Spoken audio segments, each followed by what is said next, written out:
Hey guys, my name is Alex, and this is the 15th installment of my video project series thing, Kingly Endeavors, in which I intend to read all of Stephen King's novels in chronological order and to hopefully post a video a week about them. This week I read the Tommyknockers, although technically this should be for the 16th installment. I wasn't consulting the bibliography as frequently as I should have, and I fucked up. Apparently, The Drawing of the Three, which is the second Dark Tower novel and the one I was going to review after this, actually it came out 2 books ago. It came out between Eyes of the Dragon and Misery. So the series now is not perfectly chronological, but fuck it. Ever since I started, I was particularly interested in reading the Tommyknockers because 1, I never read it before, and 2, it's got this reputation of being one of the worst Stephen King novels. Prior to reading it, and while reading it, I went on Goodreads and on Amazon and I read some of the reviews, and really none of them were quite so scathing as for some reason I had thought that they were. I thought the consensus was that this book was just a piece of shit. Then I realized that really the source from which I'd been hearing that was King himself. He talks about it with like this yearning, with this angst, and I don't remember where, but I know he once said that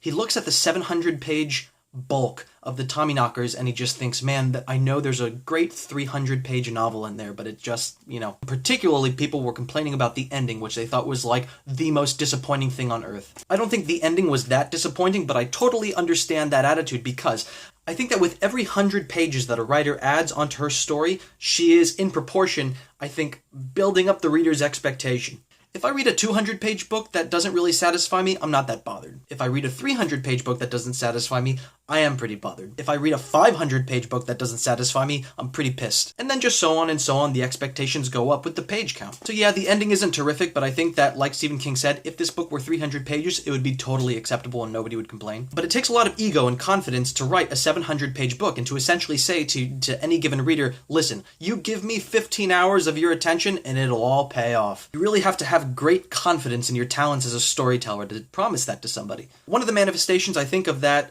arrogance, if you want to call it that, is that the Tommyknockers up to this point in his career is far and away the most self-referential of all of his books. Pennywise the Clown from It makes an appearance. One character alludes to the ending of The Dead Zone. Another character refers to Jack Nicholson in The Shining. And then the narrator himself alludes to Firestarter. Anyway, reading this directly after having read Misery, you see a very stark contrast.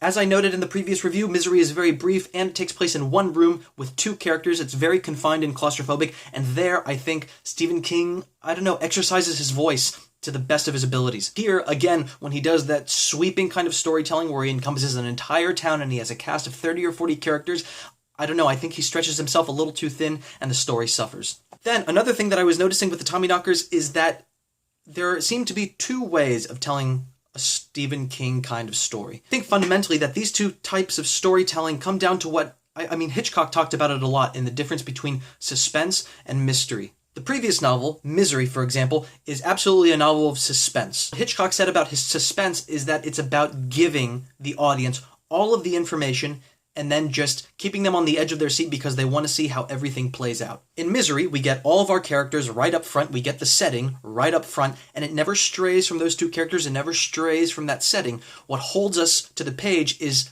this eagerness to know how are these characters going to reconcile their issue. With the Tommyknockers, though, it's 100% mystery. It's a woman who appears to be the protagonist, but who, as this novel progresses, seems to not be the protagonist? I don't know. Anyway, she's wandering in the woods, and she stumbles over this big, cumbersome metal thing that turns out to be a spaceship. And then you think, are there aliens on board? Would the aliens come out? There's also a lot of addiction stuff in this book, as there are in all the other ones. This, too, was written at a time in his life where he was kind of aware of his issue, and he was just at the point of overcoming it. The Tommyknockers, the aliens in this spaceship, they give everyone in this small town, mental powers. They are all telepathic and they're all getting these ingenious ideas for inventions and they're all bettering their lives with these inventions. As a consequence, though, they're losing their teeth, their skin is becoming transparent so you can see their organs sort of hovering inside them.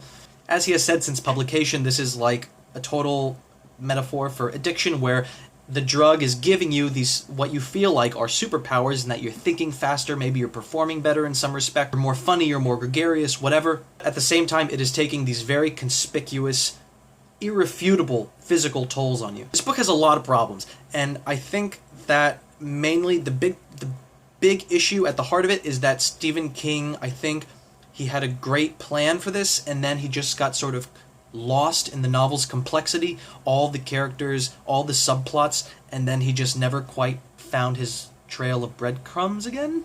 Anyways, the way I feel after reading this novel is kind of like when you go to a party and like everyone gets too drunk and it's like a total shit show. This person just broke up with that person and they've got a bunch of drama, but this person is hitting on that person and there's a fight in one corner. People are having sex in this bedroom and they're making a bunch of noise. The party is just an absolute chaotic fucking carnival of debauchery, and then the next day, one of your friends who couldn't make it is like, hey, was it interesting? Your immediate response is to say, yeah, it was interesting, and then they say why, and you're like, I just can't.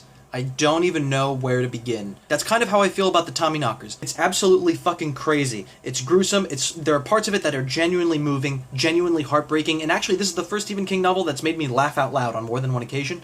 But it is so sprawling and messy that I just feel like I can't sort of present one cohesive, comprehensive review of it, at least not in under 10 minutes. If you're not really a big Stephen King fan, or you're not doing some project like this, I would suggest that you steer clear of it. Anyway, constant reader, thanks for watching.